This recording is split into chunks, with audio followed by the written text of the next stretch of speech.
Hello and welcome to the MJ Take, here for my F9 spoiler movie review and discussion. For those of you that do not know, I am a huge movie fan, and now blockbuster films are coming back to theaters, and I will be giving movie reviews on this channel. We begin with F9, and all my movie reviews are going to be spoiler reviews. Now, I will give a slight non-spoiler review in the beginning, but then most of it's going to be spoiler discussion because I really like talking about the details in the movie to really describe why I feel how I feel about the movie. So, quick review, just in case you don't want spoilers.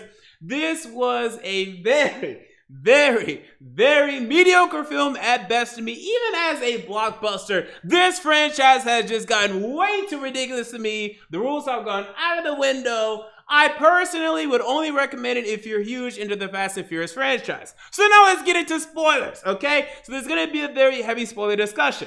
People, this franchise has just gotten way too ridiculous, and I'm here for ridiculousness. I actually liked Hobbs and Shaw, and they were doing all kinds of ridiculous stuff. The Rock was pulling the helicopter. That make no damn sense. If The Rock tried to pull a helicopter, immediately his arm would come flying off. That's fine. It's ridiculous. It's fine. I was fine with Vin Diesel's bald ass stomping in the parking lot and creating an earthquake. I was fine with that. What I'm not okay with is Tyrese. In the beginning of this film, Roman Pierce is in a little pit.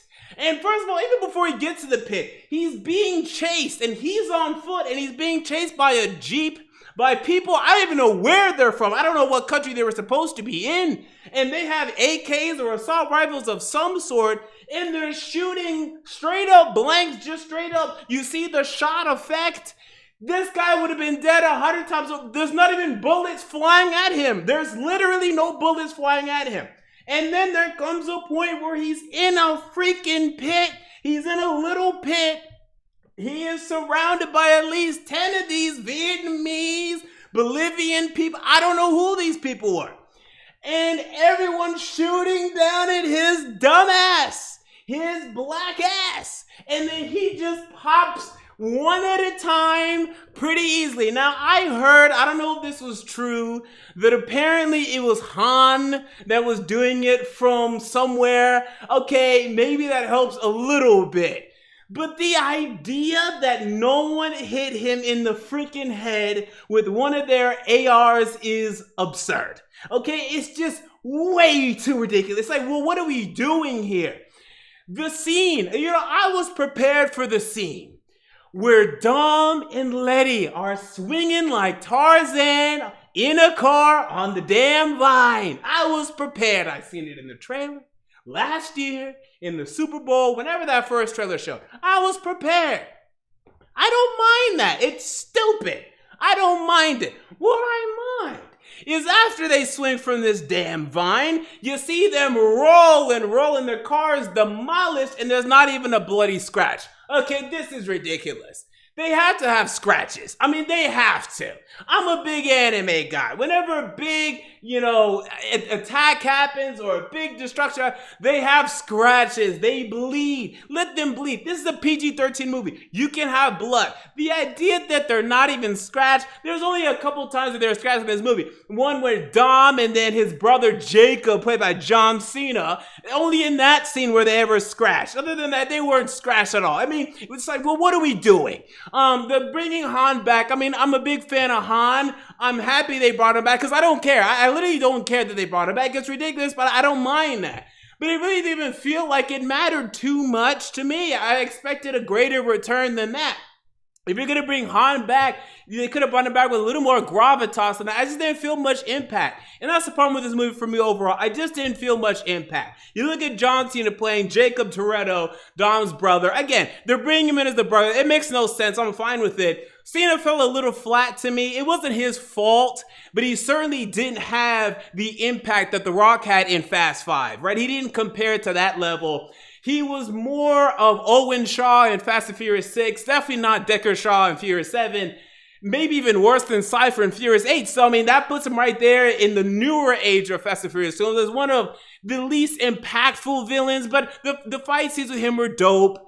His acting was fine. It just wasn't great. You know, he's still below, Hobbs for me as a villain, Cypher for me as a villain, Decker Shaw whenever he is a villain, although now he's turning face, and right there with Owen Shaw. Maybe a little better than Owen Shaw in this new age of Fast and Furious villains. So that's where he stood. You know, but it was just too ridiculous, people. I mean, the no scratches thing, the Tyrese surviving, and look, I gotta say, I actually do give it to Tyrese and Ludacris, who plays Tej and Roman Pierce, each respectively. I mean, the comedy between these two, it still continues to work. And by the way, when they went to space in this movie, I actually didn't mind. You know, yeah, it's ridiculous and it's stupid, and I still don't really know what the point was. I think they were supposed to drop a car into a satellite. I mean, why? I mean, who knows? But this is actually fine. They brought comedy to the film, and not all of their jokes didn't hit, but enough of them hit to where I was fine with it in their performance. But again, John Cena as Jacob Toretto and the whole storyline there, it was just decent. But for me, the whole Vin Diesel thing is just a little tired out. It's a little played out. At this point, I want this series to be over. I think they're planning 1 or 2 more. It needs to end immediately. Just bring everyone back for a big hoorah and then call it quits. I'm actually interested in the Hobbs and Shaw storyline anymore. At this point, I am still interested in that. But anything revolving around Vin Diesel, Dom Toretto, I don't care. The story's over. Him and Letty, they're boring. I'm done. I'm so sick and tired of him. It's over. It's too much. It's overplayed. Cypher is kind of interesting. Not interesting enough. Overall, I give F9, certainly not a 9 out of 10. For me, it's a 5 out of 10. Only recommended for super fans. So there goes my thoughts on F9. What are your thoughts? Comment down below. I want to know. If you enjoyed the video, make sure to like, comment, and most importantly, to subscribe. And until next time, this has been MJ of Sports Fan Entertainment, and I'm out. See you all later.